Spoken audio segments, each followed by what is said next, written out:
Buenas noches, jóvenes, por favor. Bien, buenas noches, jóvenes. Déjenme encender una luz más porque está un poco opaco. Ahí está mejor. Bien, entonces buenas noches con todos a su clase de microbiología. El día del día 10 de junio del paralelo 5C2. Entonces hay varios anuncios antes de empezar la clase. Primer anuncio, ya el aula virtual, el campus virtual como tal ya está ensamblado y ya el día de ayer está publicado la primera tarea, que por cierto ya habíamos conversado hace 8 días, ¿no? Que iba a quedar esa tarea colgada en esta semana y que solo tendrían ustedes exactamente 7 días por cuanto ya esta tarea la hemos venido anunciando desde la semana anterior. El archivo que deben de subir es PDF. Pueden subirlo en 4 archivos y cada uno de ellos con memoria de hasta 2 megas, ¿no? Estoy compartiendo la pantalla para que ustedes puedan, que esto quede registrado y que no haya excusa alguna para no trabajar ni subir ya esa tarea. Acá está su paralelo, microbiología. Estoy compartiendo la pantalla, ¿no? Para que ustedes puedan verlo del aula virtual. Está, por supuesto, ya ensamblado el sílabo como tal y las unidades. Entonces, en la estructura, señores, debajo de cada unidad, van ustedes ahí a encontrar las actividades y el material que corresponde a esa unidad. De esa manera no habrá confusión. Llegamos a la unidad 2, pues ahí encontrarán ustedes los links del material de la unidad 2 y además encontrarán tareas y foros de la respectiva unidad. Entonces, confirmen por favor que están viendo la pantalla. Confirmen, señora, la pantalla. la pantalla. Sí logra ver. Sí, se está bien. El campus virtual.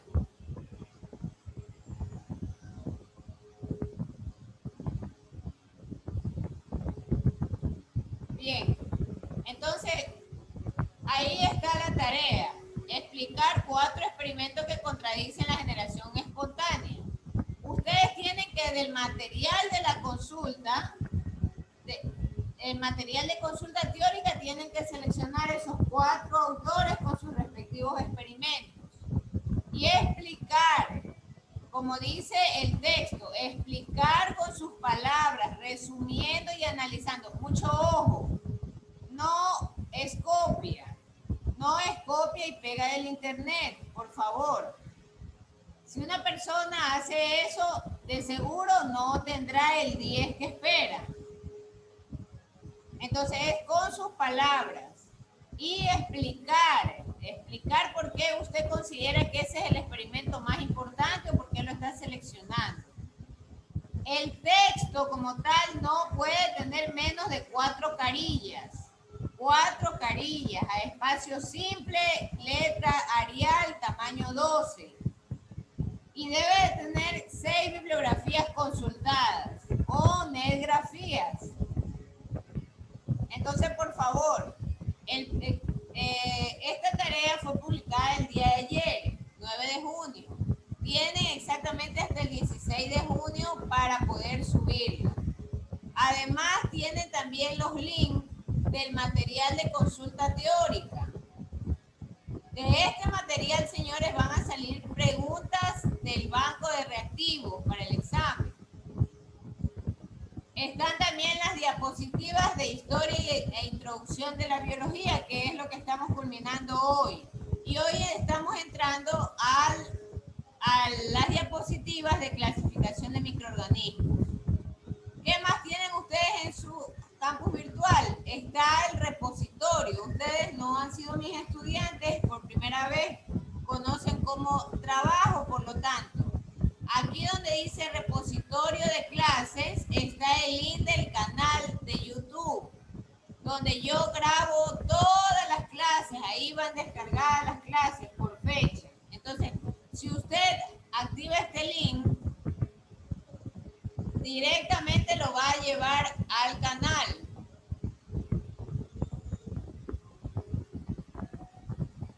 La verdad no soy muy amante de las redes, ¿no? Esa es la verdad sincera. Por ese motivo no hay una foto, no hay una cuestión ahí, no más que una J. Ese es un defecto que todavía la verdad no lo puedo corregir. Pero ahí está la J de Jessica, ¿no? Simplemente, y como ustedes pueden ver, están todas las clases por fecha y por materia y el paralelo que se da. De manera que la persona que no alcanzó a ver completamente la clase el día que le correspondía puede remitirse al canal y ahí ver y escuchar lo que hemos tratado ese día. Hasta aquí alguna pregunta, señores, por favor, con respecto al deber o con respecto al campus virtual.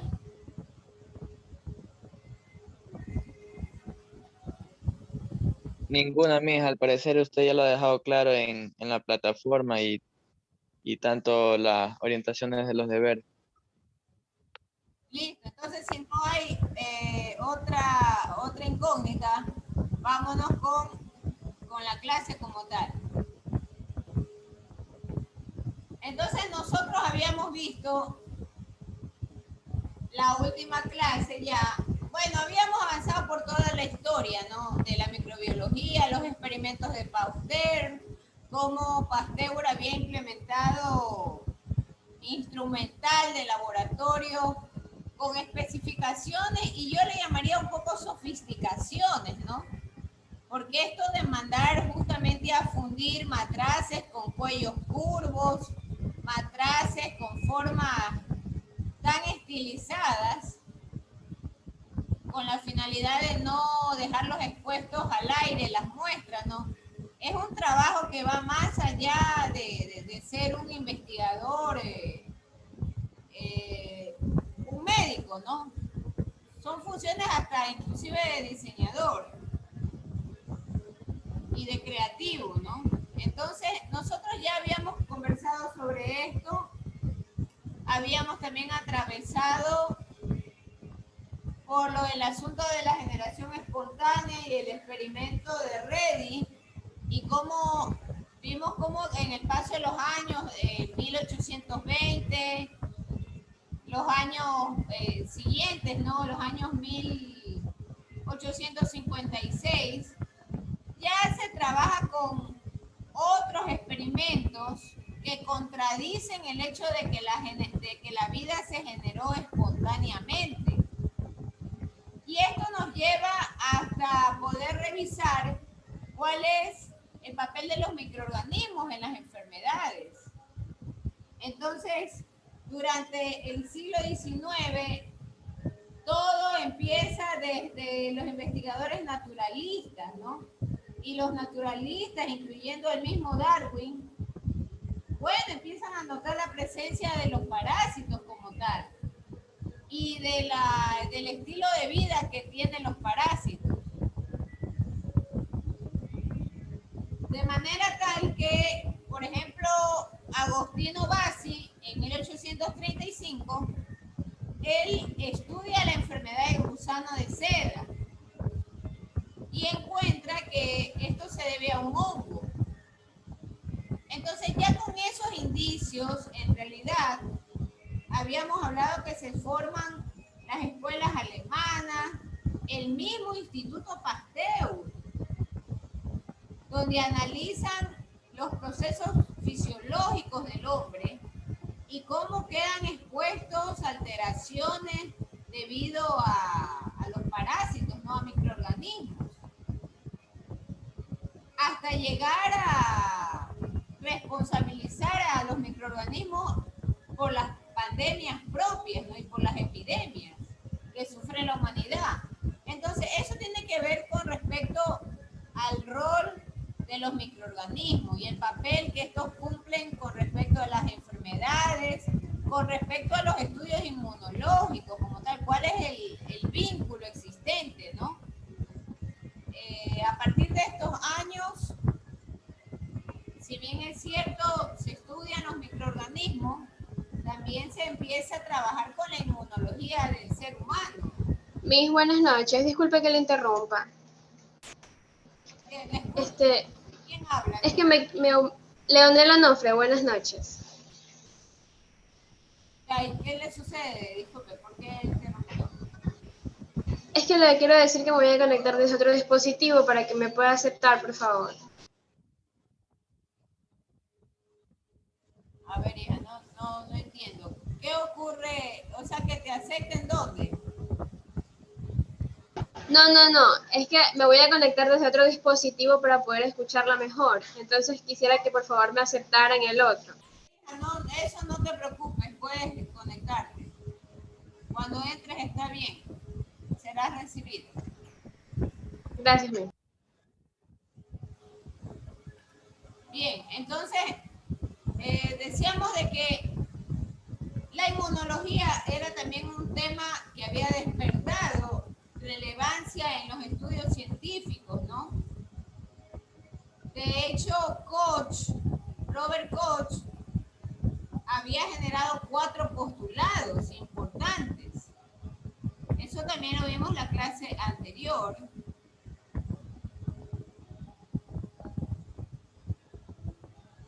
Entonces, ¿dónde están los enunciados de Koch?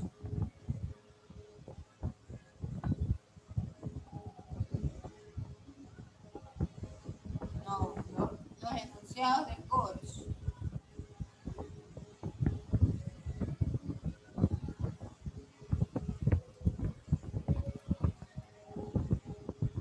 Acá está. Entonces Koch genera 4 postulados y aún estos postulados se emplean, ¿no? El microorganismo tiene que estar presente en todos los individuos enfermos. Caso contrario, no existe la enfermedad. Un segundo postulado es que los microorganismos deben de poder aislarse del hospedador. Y es posible que exista crecimiento en cultivos puros. Tercer enunciado de Koch: la inoculación del microorganismo crecido en cultivo puro hacia individuos o animales sanos debe provocar la aparición de síntomas específicos de la enfermedad en cuestión. Este tercer principio ya nos induce a pensar inclusive en la siguiente etapa de evolución de la microbiología, que es el desarrollo de las vacunas. Cuando hablamos de inocular el microorganismo aislado en un huésped, significa insertar la vacuna. La vacuna es justamente el microorganismo como tal, ¿no? El microorganismo de la enfermedad. Y por supuesto, hay la posibilidad que el sistema inmunológico reaccione de manera positiva y no suceda nada. Pero también hay la posibilidad que el sistema inmunológico no pueda defenderse inmediatamente o se encuentre débil. Por lo tanto, va a desarrollar los síntomas de la enfermedad que el inocular. Un poco, bueno, esta es la explicación por la cual a muchos las vacunas le generan efectos anafilácticos, ¿no? Y tiene que ver muchísimo con los riesgos, ¿no? Máster, una pregunta, disculpe que le interrumpa. Claro. Y para esto no sería necesario, Máster, buenas noches, para esto no sería necesario estar previos, preparados con exámenes sobre todo las personas adultas mayores antes de vacunarse, exámenes previos para ver sus defensas y si realmente se podrían vacunar. ¿Sería esto necesario o no lo hacen porque de pronto es tedioso entre tanta gente hacerlo y prefieren arriesgarse a ponerse? Bueno, nuevamente, son, como les he mencionado, históricamente han venido siendo reales, ¿no? En el tema de la microbiología. Y si bien es cierto, en el tercer principio del postulado de Koch, menciona que al inocular el microorganismo aislado en un huésped sano, el huésped sano somos nosotros, ¿verdad? Se debe desarrollar la misma enfermedad. Es responsabilidad del individuo que va a permitir que lo inoculen el poder autoevaluarse. Porque hablando de estos temas, ¿no?, de microbiología que, bueno, despiertan o contribuyen a grandes inquietudes, y ya vamos a ver el concepto del virus como tal. En definitiva, la autoinmunología o la inmunología juega un rol preponderante en todo el tema de la pandemia. Y obviamente tiene un rol preponderante al momento de aplicar la vacuna. Y usted habrá escuchado a expertos, médicos, virólogos, porque finalmente nosotros acá estamos viendo como espectadores la evolución de la microbiología. Y vemos que en los tiempos modernos la microbiología empieza a abrir nuevas ramificaciones o nuevas especificidades, ¿no? Entonces, dentro de esa apertura, cada especialista le menciona y le dice, si usted tiene enfermedades preexistentes, como por ejemplo el tema de problemas circulatorios, problemas preexistentes vinculados a asma, problemas en las vías respiratorias, ¿no?, y otros problemas de índole catastrófico, ¿no?, le dice que tiene que tener un cuidado muy especial en la toma de decisión de la inoculación de la vacuna. Y ustedes pueden escuchar inclusive estos expertos, recuerdo tanto uno de ellos, un médico alemán, ¿no?, transmitían una entrevista en el canal de la Universidad Católica Santiago Guayaquil. Y ellos presentaron un reporte médico. Entonces, la persona que va a inocularse esta vacuna debe, por su cuenta, revisar su historial médico. Revisando su historial médico, evaluar las condiciones de su sistema inmunológico actual. Y ahí tomar la decisión. Eso es muy importante. El principio de Koch, volviendo a la clase, menciona en términos generales, si lo inoculan al microorganismo, al huésped, se va a desarrollar la misma enfermedad, y este principio se sigue cumpliendo. Se va a desarrollar la enfermedad en el interior, pero es el sistema inmunológico el que va a contrarrestar esa reacción.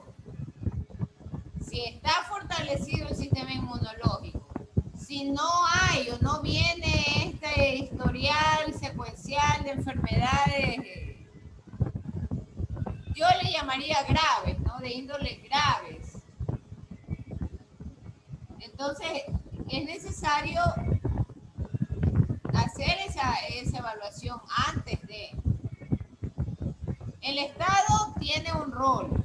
El Estado busca cómo poder dar una solución a un tema de pandemia. Igual como ha ocurrido con tantas otras enfermedades o epidemias, ¿no?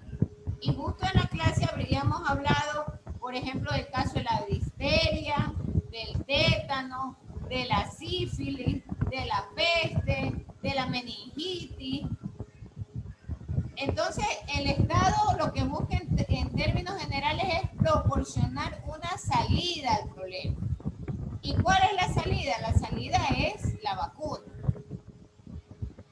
para que las personas no sigan pereciendo. Pero sin embargo, el individuo que da su consentimiento para vacunarse debe de conocer los riesgos y debe de autoevaluarse. Médicamente debe autoevaluarse. Y según eso se toma la decisión. Tampoco se puede al Estado culparlo y decir, el Estado, si perecen, por decir, de 10 inoculados, 2 perecieron, ¿es culpa del Estado? No. El Estado cumple la función de darle una solución al problema, pero es la persona la que debe de evaluar cuál es el estado de su sistema inmunológico. Por favor, si está clara esta idea y cómo se aplican estos principios, bueno, antiguos, ¿no? Pero siguen siendo importantes y vigentes. Está, por favor, la persona que preguntó, sí me expliqué cuál es la función en realidad del Estado y la aplicación de estos principios. Sí, máster, claro que sí. Ahí comprendemos mejor muchas cosas de las que se hablan y se dicen, y es bueno porque nosotros tratamos la materia, tener mucho más conocimiento acerca de. Claro, y ya vamos a ver, en esta clase justo vamos a tocar el punto importante del virus, ¿no? De la estructura del virus. Y vamos a comprender también otras instrucciones. O sea, coincidentalmente la materia de microbiología toca esta temática. Es parte del programa, por si acaso. No es que lo hemos acomodado justamente para y por el tema pandemia. No es así la situación. Estamos viendo la historia, hoy cerramos historia y entramos inmediatamente a los tipos de microorganismos. Bien, entonces en esta misma línea habíamos concluido la clase anterior de los postulados de Koch, ¿no? Y el cuarto y último es que el mismo microorganismo debe aislarse de nuevo a partir del huésped enfermo. ¿Por qué enuncia Koch estos principios? Porque luego pasamos a la época o al tiempo de oro, que tiene que ver justamente con la generación de las vacunas.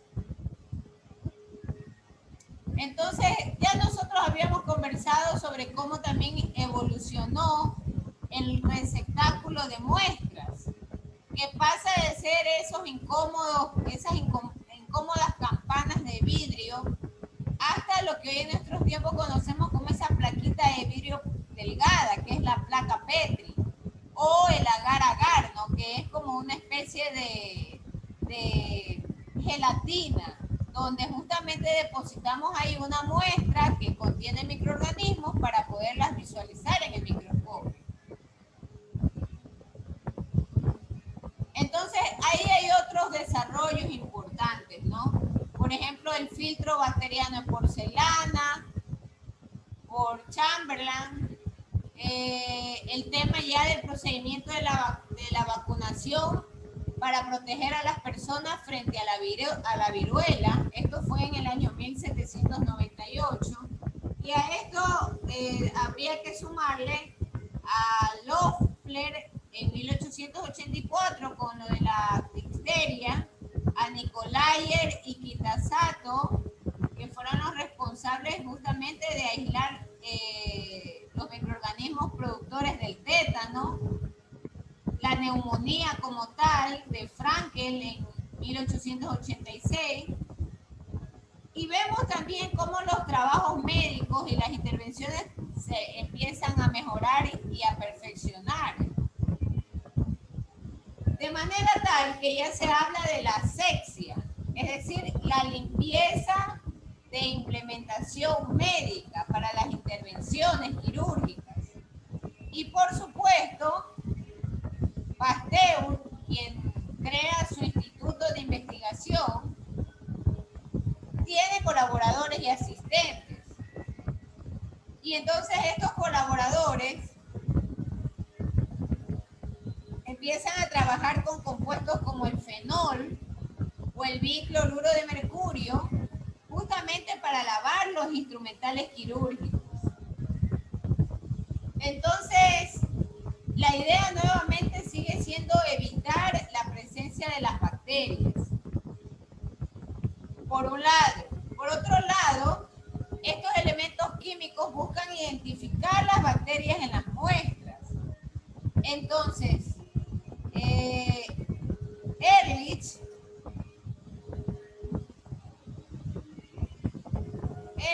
por ejemplo, había venido trabajando ya con diferentes sustancias para teñir las células y los microorganismos, de manera tal que se desarrollan importantes conexiones con las empresas químicas para trabajar, por ejemplo, con el rojo de prontocilo. Esa es una sustancia que justamente permite visualizar los neumococos. Muchas de estas sustancias son parte del conjunto de drogas, si se le quiere mencionar, ¿no? Pero sin embargo se empiezan a usar con la finalidad de poder estudiar estos microorganismos y visualizarlos en el microscopio. Entonces, otro ejemplo es el caso de la sulfamida. La sulfamida también sirve para tinción. Y el mecanismo de acción de la sulfamida tiene que ver justamente con la inhibición completa del ácido para-aminobenzoico. Entonces, este elemento busca justamente poder desarrollar una síntesis de nuevos experimentos que alcancen a identificar justamente ciertas especies de microorganismos. Nosotros, por ejemplo, en términos generales decimos los hongos, pero sin embargo hay especies, como es el caso del Penicillium glaucum. Ese hongo, en cambio, el médico Roberts lo estudia como una propiedad antibiótica contra las bacterias. Y Fleming, luego en el año 1929, me parece, él logra extraer de ese hongo la sustancia, pues la penicilina,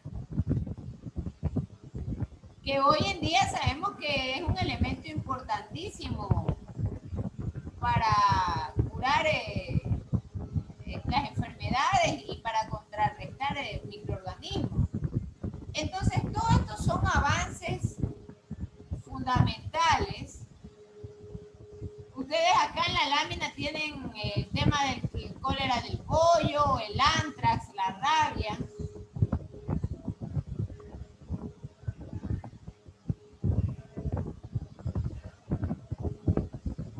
Y todo esto es parte del auge de la microbiología en general.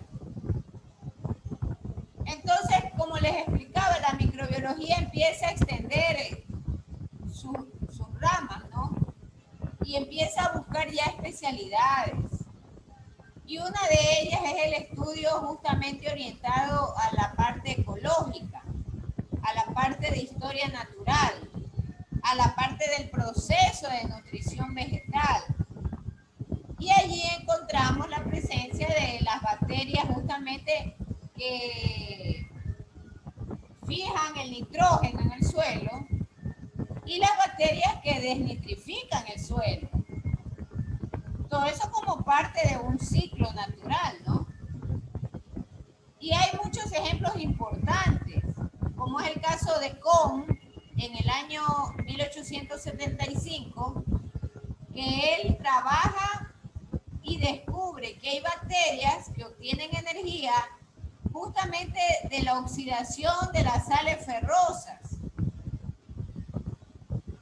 Y son bacterias que están en medios naturales de tipo mineral. Se descubren también inclusive las mismas cianobacterias, ¿no? Las cianobacterias hoy en día sabemos que son las primeras o los primeros seres vivos del planeta Tierra. Estas cianobacterias tienen la propiedad de vivir en altas temperaturas, ¿no? En el seno de los volcanes, donde se encuentra el magma propiamente. Y ellas, mientras se encuentren en medios de azufre, ellas son el único tipo de bacterias o de microorganismos considerado autótrofo. ¿Qué quiere decir esto? Que ellas poseen la capacidad de hacer su propio proceso de fotosíntesis. Mucho ojo, no son plantas. No son plantas.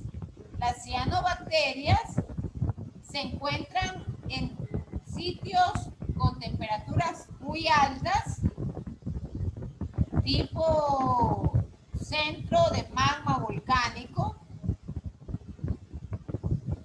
en un medio muy ácido con azufre. Pero ellas de ese medio captan nutrientes y los transforman químicamente con su metabolización y es su alimento. Entonces, todas estas observaciones finalmente conducen a otras aplicaciones de la microbiología. Y ya nos estamos dando cuenta, entonces, que la microbiología se puede aplicar para el tema de ecología, para el tema de enriquecimiento de los medios, del suelo como tal. Y esa es la importancia de los microorganismos en realidad. Fueron los primeros seres vivos del planeta. Ellos viven donde les sea posible vivir o donde su estructura orgánica les permita vivir. Son más numerosos que cualquier otro tipo de organismos. Ellos son la mayor parte de biomasa terrestre.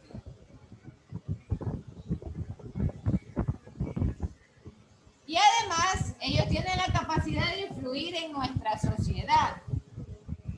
Y lo hacen de muchas formas. No solo se mira la parte negativa, siempre se mira las formas, todas las formas posibles, incluyendo las positivas. ¿Cuáles son las positivas? Son, por ejemplo, la síntesis de nutrientes, como el nitrógeno, como el fósforo, en el tema del amonio, ¿no? La producción de amonio, eso también es responsable de los microorganismos. Bueno, ya habíamos hablado de la fijación del nitrógeno.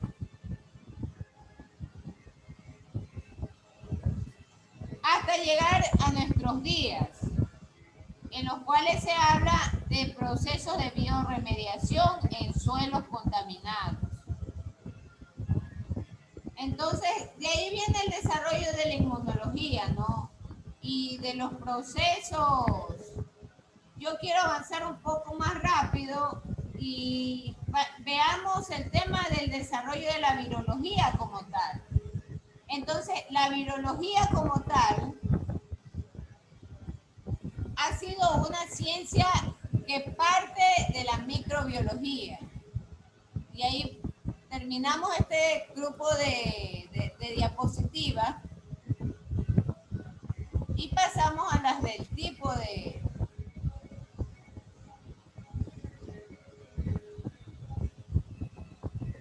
Pasamos a las de los tipos de organismos. Entonces, la virología, como le mencionaba, ha sido parte de la ciencia microbiológica. por supuesto, es resultado del hallazgo de enfermedades infecciosas.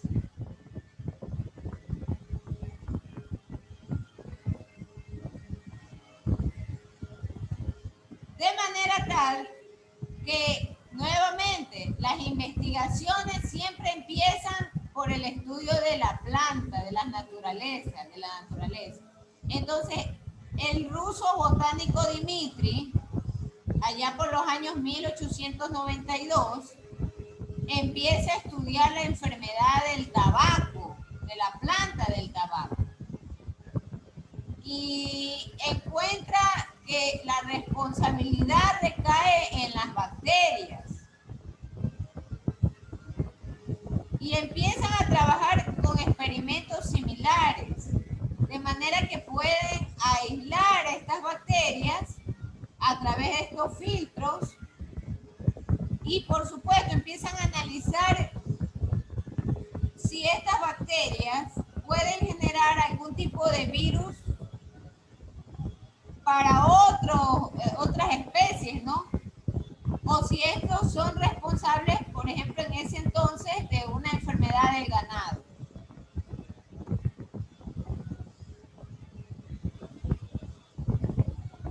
Entonces, las primeras visualizaciones de los virus se debe a las observaciones de un microscopio ultravioleta en el año de 1900 por el inglés Bernard. Aquí hay un detalle muy importantísimo, pero muy importantísimo. Entonces, hay dos tipos. Por favor, confirmen que ven la diapositiva que les estoy mostrando, el cuadro que les estoy mostrando. Confirmen, por favor, señores. Sí, Master. Sí. Entonces, hay dos tipos y quiero que fijen sus ojos en la columna en la izquierda. Este cuadro empieza con la organización. Entonces, hay microorganismos de tipo acelular y otros celulares. Son dos tipos de microorganismos. Entonces, el acelular, señores, el acelular está a su vez dividido. Acelular significa que no tiene célula. Y el que dice celular, obviamente tiene célula. Y puede ser de tipo procariota o eucariota.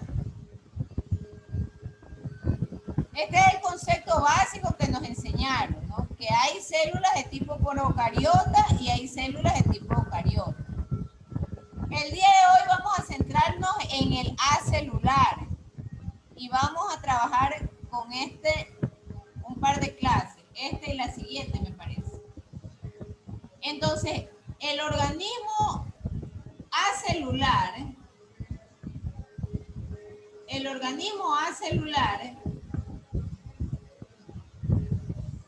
tiene o se lo caracteriza por una estructura muy, pero muy sencilla.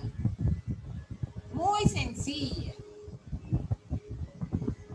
De manera tal que, a pesar que no tienen rasgos de vida, ahí hay toda una discusión científica, por si acaso. Porque los expertos biólogos, médicos, investigadores científicos, a pesar de que es un microorganismo acelular que no tiene vida, cuenta con individualidad y además también tiene una entidad biológica. Entonces, por eso es el motivo del estudio de ellos. Y hay una organización de microorganismos acelulares que está dividida en virus, priones y viroides. Pero ahí hay un dato fundamental, que dentro de la organización acelular, que son entidades que no tienen célula y que son de tamaños muy pequeños y que necesitamos, por supuesto, el microscopio para poderlos visualizar, este grupo tiene a su vez unas partículas subvirásicas, partículas. Y esas partículas subvirásicas en este caso son los viroides, los priones, los ARN satélites, los virusoides. Ellos son considerados como subpartículas de virus. Entonces, voy a usar ahora sí la pizarra para que se pueda aclarar este concepto y con eso cerramos la clase.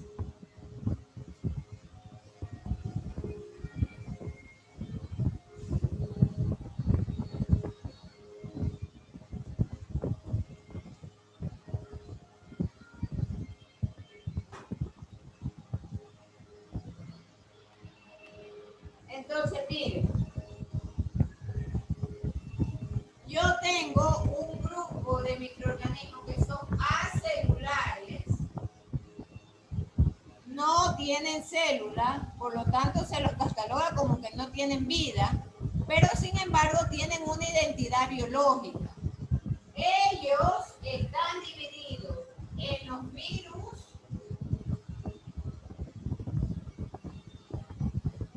y en partículas subvirásicas.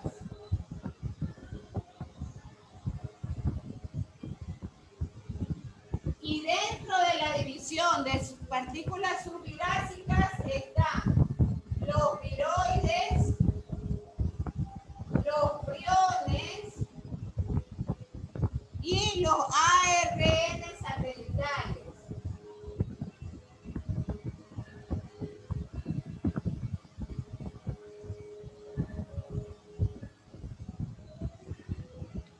Esto es muy importante entenderlo.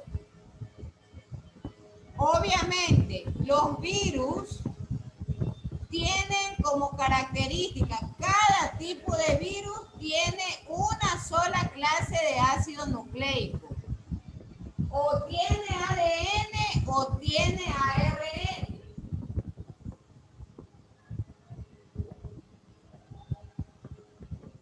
No tiene ambos.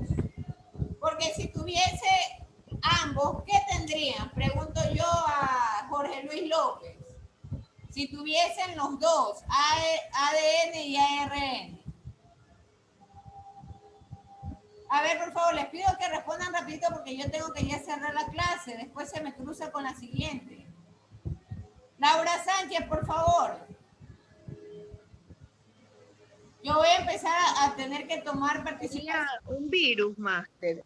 No. No. Estamos en esta Los parte, priones, por favor. Priones o Si alguien, viroides. a ver, si el virus dice el concepto que el virus tiene o ADN o ARN, no puede tener ambos. Entonces, si tuviese ambos, ¿qué fuese eso entonces? ¿Quién o qué tiene el ADN y el ARN juntos? Le pregunto a Isabel Navarrete.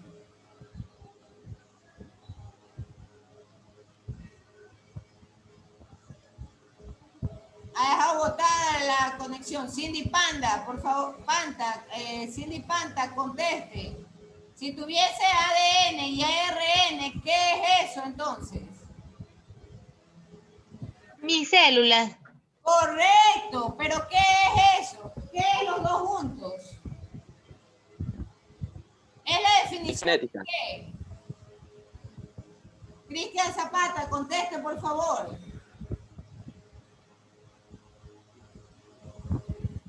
A ver, señor Sotomayor, si usted sabe, responda.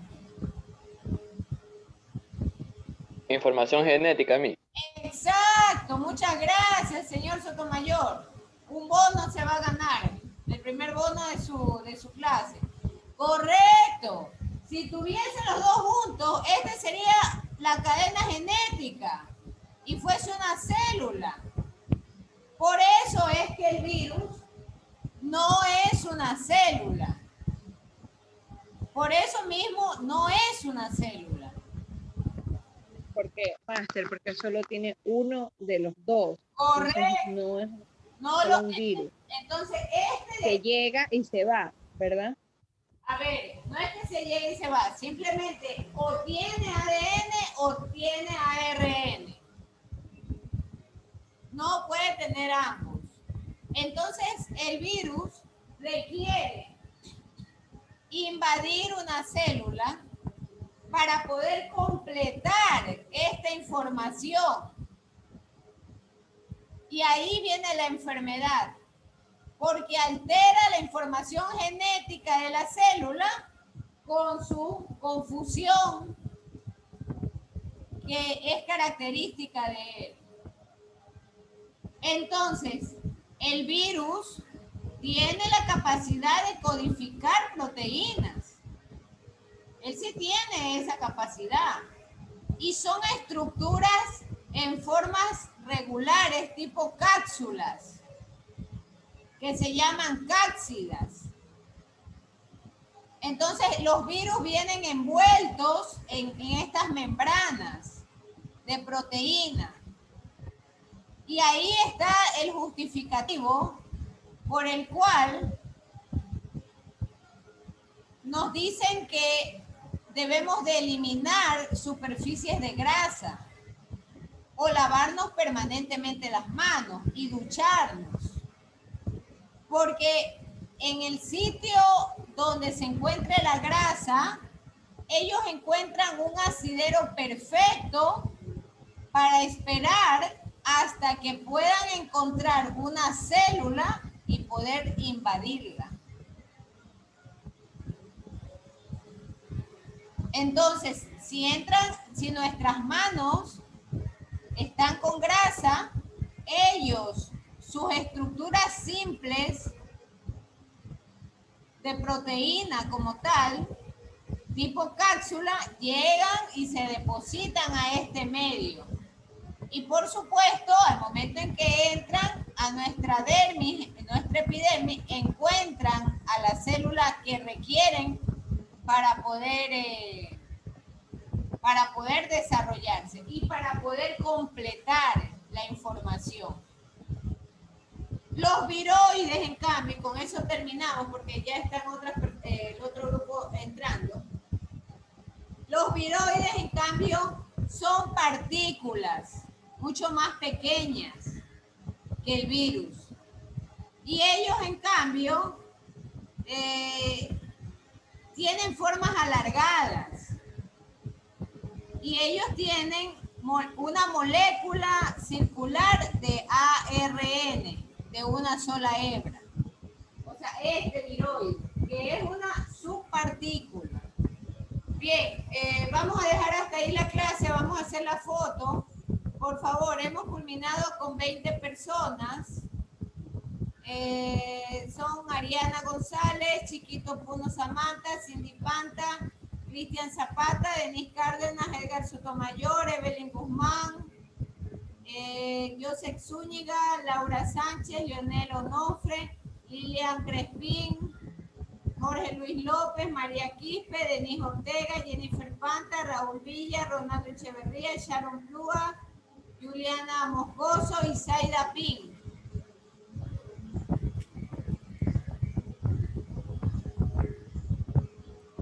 ...20 personas. Entonces, con esto cerramos las clases. Les agradezco, por favor, dedíquense a leer su material.